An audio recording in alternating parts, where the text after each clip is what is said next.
Hello mga friends, this is DG Papa Felix at kasama ko si Jihan Galvez Cebuano dito sa 5.7 M-Infinity Love Radio. Always be happy. Pakinggan nyo mga friends, sinyalis na binabantayan ka ng Diyos. Number 1, payapa ka kahit may problema.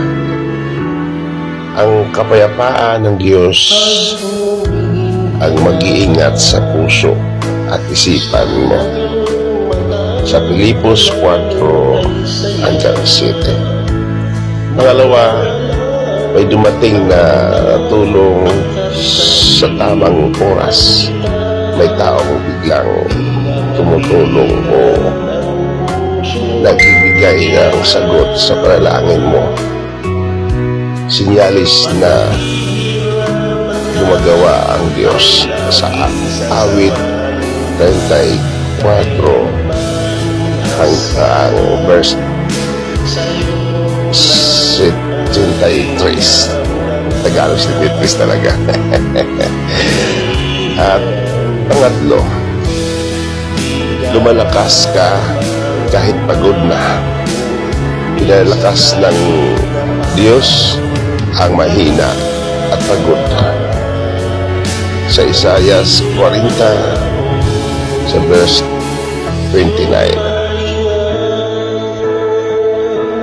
Kaya mga friends, huwag mawalan ng pag-asa. Lagi natin tatandaan, lahat ng bagay, lahat ng mga pagsubok,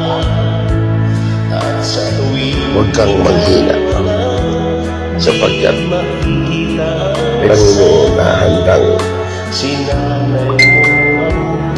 buwang para sa iyo.